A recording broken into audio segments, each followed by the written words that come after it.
Salam sehat. Perkenalkan, saya Boy Chandra Sitanggang, salah satu dosen di program studi analisis kimia Akademi Komunitas Industri Manufaktur Bantaeng, salah satu perguruan tinggi di bawah naungan Kementerian Perindustrian.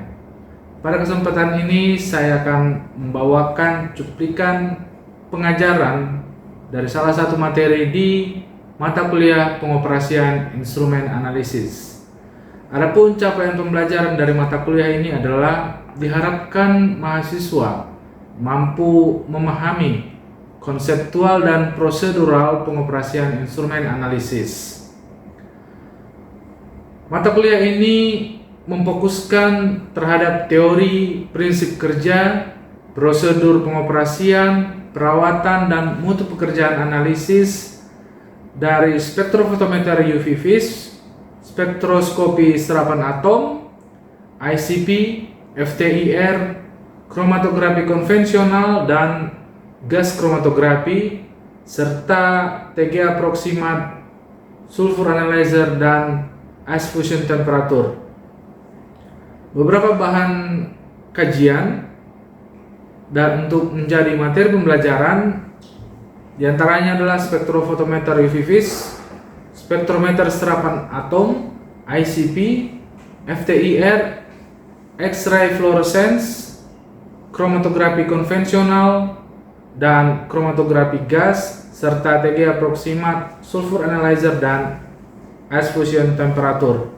Beberapa pustaka yang kami pakai: Konsep Dasar Kimia Analitik dari Kopkar, Principles of Instrumental Analysis dari ADSCOP, Manual Kerja Instrumen dari pabrikan, dan tentunya sumber-sumber pustaka yang terupdate yang relevan. Mata kuliah ini diampu oleh tim, diantaranya saya sendiri, kemudian Neni Rasnyanti M. Aras, dan Maipa Daipati Arif. Prasyarat untuk mata kuliah ini adalah kimia dasar. Mata kuliah ini disampaikan secara offline atau luring dengan metode sinkronus dalam bentuk kuliah tatap muka, ceramah, diskusi dengan berdasarkan pada metode problem based learning. Adapun untuk pembobotan dalam penentuan nilai akhir, yang pertama nilai tugas sebanyak 15%, nilai kuis bobotnya 10%, nilai UTS 35%, dan nilai UAS 40%. Selanjutnya, mari kita saksikan cuplikan video berikut ini.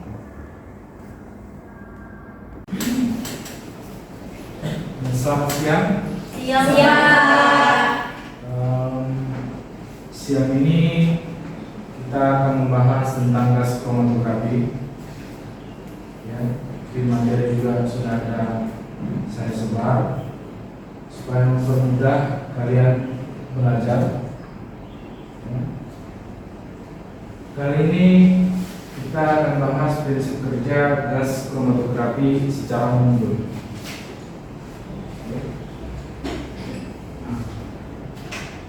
Seperti yang mungkin kalian sudah tahu, kalau gas kromatografi itu adalah suatu instrumen untuk apa? Pemisahan apa? Pemisahan satu komponen dari komponen lainnya. Ya, biasanya itu ekstrak bahan alam, pemisahan ekstrak bahan alam. Ya. Jadi prinsipnya mungkin kalian juga sudah tahu, sudah baca bahwa gas kromatografi sampelnya harus dalam bentuk gas. Ya. Gas dalam hal ini dia sebagai fase apa? Ada fase diam, ada fase gerak. Jadi di sini fase gerak. Gas kromatografi fase geraknya adalah gas. Oke. Sebelum kita lanjut lebih jauh, saya ingin ajak kita dulu bermain. Jadi setiap orang coba keluarin handphonenya semua. Pertanyaannya di handphone kalian ada pilihan jawabannya. Dari pilihan jawaban berikut, manakah pernyataan yang salah?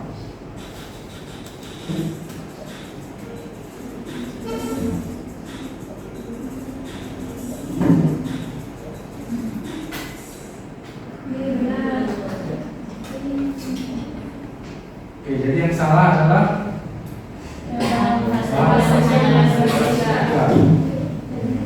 lanjut.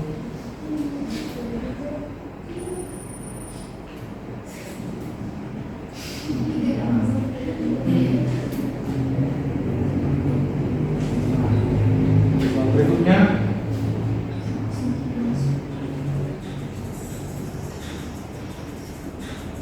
manakah pernyataan yang benar tentang kromatografi gas?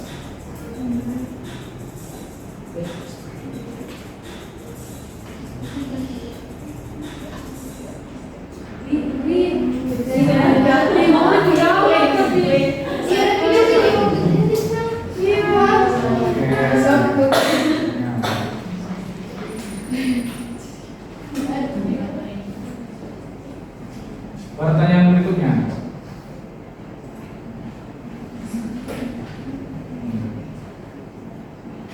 manakah pernyataan berikut ini yang benar? Diketik.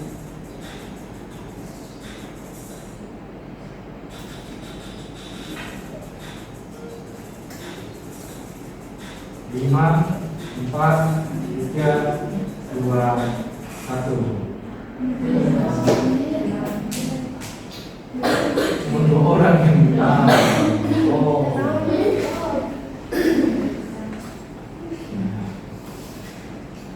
Ya.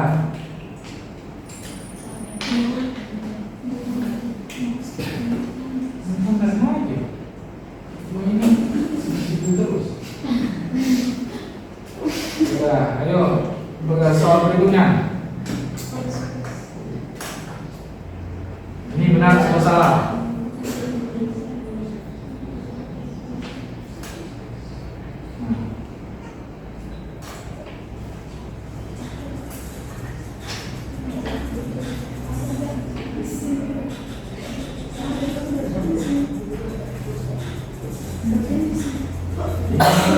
Empat, 3, 2, 1. Salah lagi. Ada tadi kan? Yang salah benar. Yang benar salah. Oke. Nah, selamat. Sulaiman. Wow, gitu Pak. Oke. Ini pertanyaan terakhir. Saya terakhir. Benar atau salah?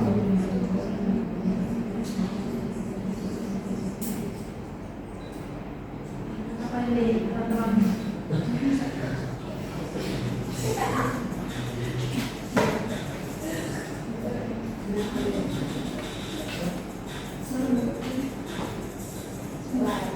Lima, 4, 3. Iya, betul. Jadi ini benar-benar ya.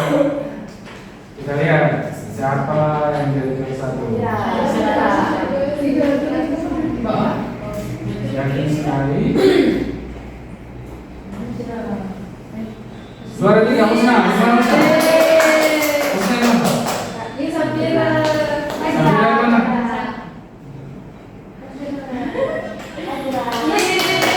Padahal pakai. Oke, kita lihat pertanyaan-pertanyaannya semua tentang gas kromatografi. Siapa yang benar semua? Yang benar semua. Oke. Jadi nanti akan saya lihat rekornya ada rekaman ini lagi. Saya cek. Di pertanyaan pertama 9% benar. Pertanyaan kedua 18% benar. Jika 18% benar, wah gitu. Ya, dari masih lumayan rendah ya. Oke, jadi kita lanjut materi kita. Mudah-mudahan setelah materi ini, nanti kalau jawab ini lagi, kalian bisa lebih baik lagi. Sudah tahu posisinya kan? Ya, itulah posisi kalian. Pengetahuannya di tentang gas kromatografi.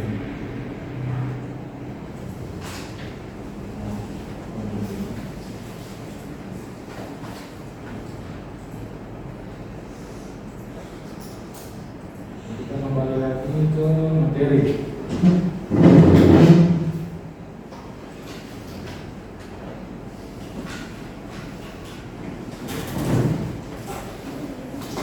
Nah, jadi tadi gas kromatografi fase geraknya adalah gas, maka sampelnya harus berbentuk gas. Lalu bagaimana dengan sampel yang bentuk larutan? Itu harus dirubah menjadi gas. Ya. Jadi perubahannya harus melalui penguapan yang akan ada di dalam inlet ataupun oven yang sebentar lagi kita akan melihat, kita bahas lebih jauh komponen-komponen utama dari pada gas kromatografi ya. Jadi siapa yang kalian sudah pernah tahu gitu ya? Ada apa saja komponen-komponen utama gas kromatografi?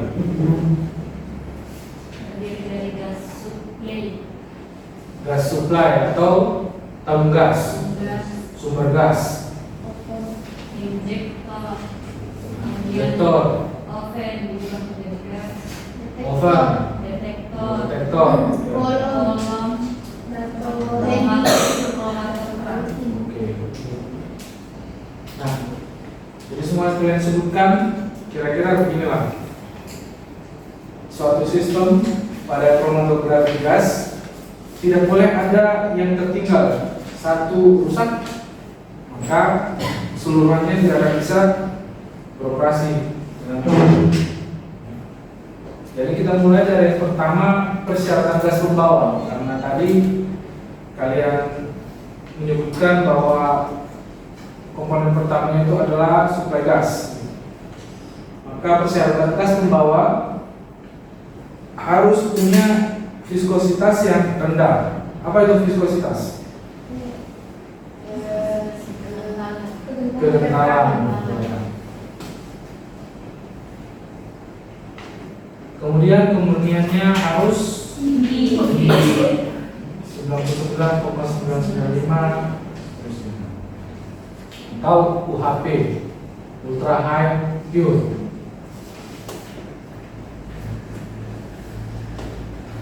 Oke. Nah, tidak semua gas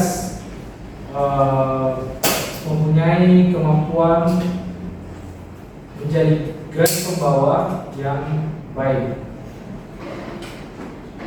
Jadi bisa kita lihat dari kurva ini, namanya Van Denter kurva atau kurva Van Denter, dia menunjukkan H. Ini koefisien yang bila nilainya tadi ada di kuis. Apa tadi yang ada di kuis? Kalau semakin rendah nilai H-nya, maka apa tadi? Semakin apa tadi? Ayo. Ada di kuis tadi tuh. Soal pertama ya. Pemisahan pada semakin ideal. Semakin ideal. Siapa tadi yang benar jawabannya? Ya. Jadi dari ketiga gas ini, nitrogen, helium, dan hidrogen, angka H, koefisien H yang paling rendah adalah gas nitrogen. Maka boleh dikatakan dia gas nitrogen merupakan gas pembawa yang lebih baik dibandingkan gas yang lain, ya. Nah, jadi H itu tadi kepanjangannya High Equivalent Theoretical Plate atau nilai theoretical VA. Yang semakin rendah nilai HETP-nya, maka pemisahan akan semakin ideal. Nah, ini kromatogram yang bisa dijadikan perbandingan antara dua gas pembawa helium dan nitrogen pada kecepatan alir yang sama. Diperbandingkan menghasilkan peak atau puncak pada kromatogram yang berbeda kualitasnya. Kalau kita lihat pada gas nitrogen, puncaknya lebih tinggi dan terpisah baik. Tapi begitu diperbandingkan pada kecepatan 6 mili per menit, hasil dari nitrogen itu kurang baik ketimbang helium pada kecepatan 6 ml per menit. Nah, salah satu faktor yang ya biasanya ya termasuk di lab kita juga untuk memilih gas pembawa adalah soal ya. Gas kromatografi yang kita miliki itu ada beberapa jenis gas yang dia punyai. Nah, ketiga-tiganya itu ultra high purity-nya. Jadi biayanya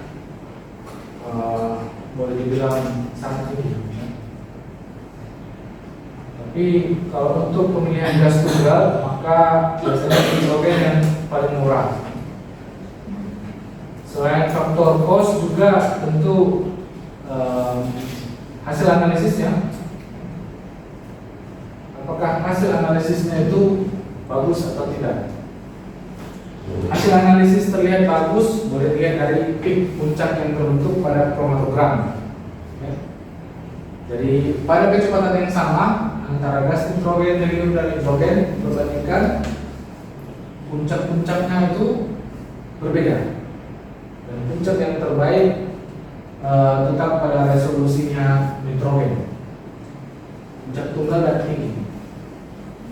Sementara yang lain puncaknya dempet-dempet.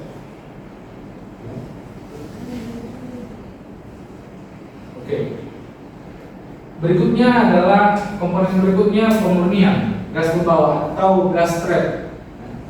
Jadi sebelum gas masuk ke dalam lebih jauh ke dalam komponen lain di inlet, maka perlu ada pemurni gas. Pemurni gas ini atau gas trap ini untuk menyerap oksigen, menyerap uap air yang ada di dalam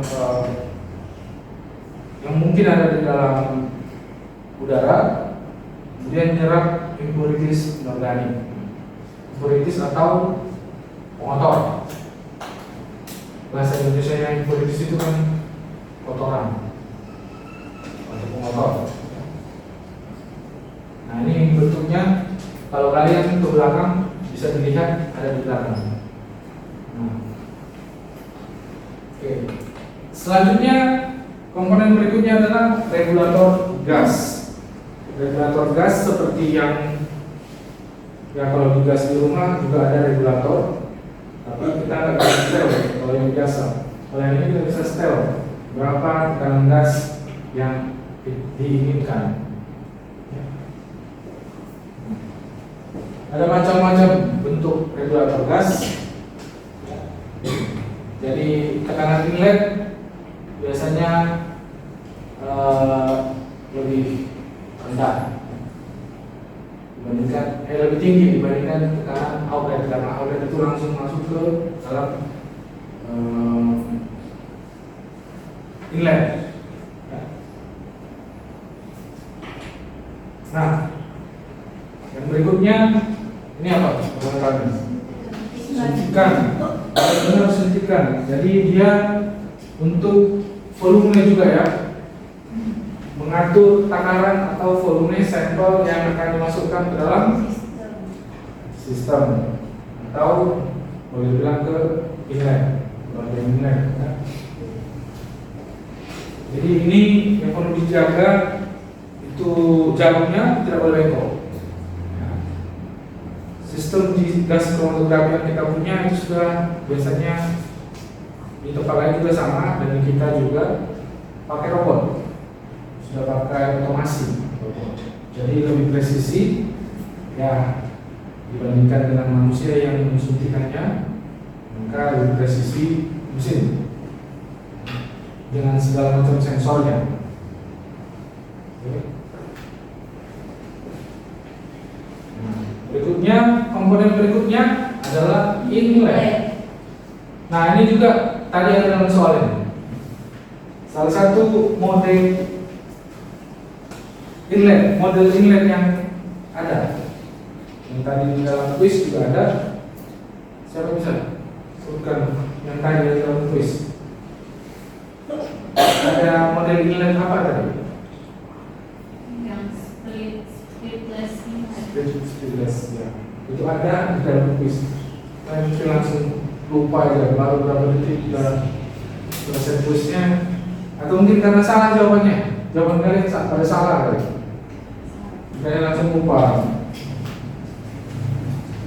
Oke. Jadi inlet ini adalah tempat untuk masukkan sampel. Ya. Dari styrene suntikan tadi memasukkan sampel ke dalam inlet.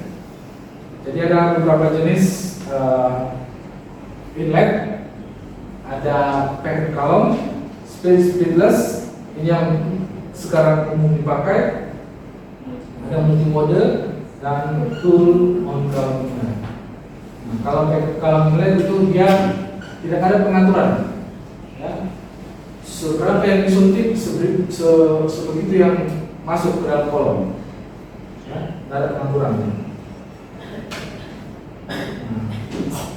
dibandingkan dengan splitless. Nah, kalau split artinya apa? Split artinya apa? Hah? Apa ini? Bertukar. Split itu berbagi. Splitless. Kalau ada bahasa Inggris tambahin less. Splitless berarti kalau tadi terbagi. Kalau splitless tidak terbagi. Ya. Jadi kalau gas kromatografi yang kita miliki di lab itu pakai model inlet splitless. Jadi kita bisa mengontrol ya, dengan model split kita mengontrol dia rasio yang diteruskan, jumlah volume sampel yang diteruskan ke kolom berapa bagian dan yang dibuang berapa bagian. Itu kalau kita pakai split. Kalau splitless dia masuk aja, semua masuk. Itu ya. Pokoknya semua bahasa Inggris yang ada les-lesnya berarti itu tidak atau kurang. Ya. Oke. Nah, jadi kenapa splitless diciptakan untuk mengakomodir penggunaan kapilari kolom? Kalian juga sudah tahu kalau kolom kapiler sekarang diameternya sangat kecil, mungkin 0,5 mm, bahkan ada yang 0,25 mm.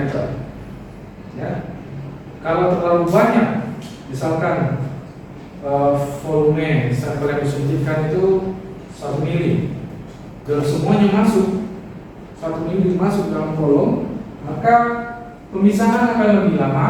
Ya. Salah satu satu kerugiannya adalah pemisahannya akan berlangsung lebih lama. Ya. Dan hasil peaknya juga tidak akan terlalu baik.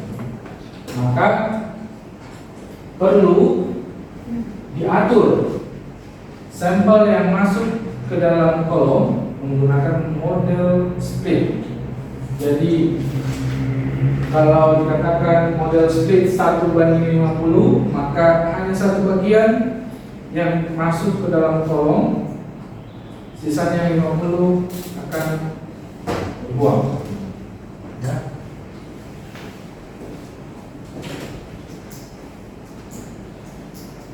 Nah, ini kalau kalian lihat kolomnya seperti itu. Nah. Oke, jadi dari kromatogram ini ada contoh kromatogram memakai model split rasionya 50:1. Oke. Untuk kolomnya dan suhu yang dipakai serta gas pembawa dan kecepatan gas pembawa ada diterangkan sama seperti bagian yang berikut. Nah, ini split rasio 5:1, ini 50:1. Kalau kalian bandingkan, yang mana yang lebih baik pemisahannya? Yang 50:1 atau yang 5:1? Nah, kalau ini 5:1 kan ada 5 peak. Kalau yang 50:1 juga 5 peak, tapi lihat apa ya? Tingginya, intensitasnya. Intensitasnya jauh lebih tinggi yang 50:1. Jadi apa yang bisa diambil dari contoh tadi? Perbandingan antara split rasio 50:1 dengan split rasio 5:1. Ayo, siapa bisa berkesimpulan dari perbandingan itu? Rasio mana yang lebih disukai? Rasio 50:1 lebih disukai, ya, dibandingkan rasio yang 5:1. Itu membuktikan bahwa pemisahan atau jumlah sampel yang masuk ke kolom itu, terutama kolom kapiler, memang lebih disukai dalam jumlah sangat kecil. Ya, karena aja 1 ml 50:1 dari 1 ml. Nah, jadi yang satu saja dipakai 50 dibuang. Jadi selama kolom yang kita pakai adalah kolom kapiler, which is sebenarnya sekarang aku semua gas kromatografi sudah pakai kolom kapiler. Ya.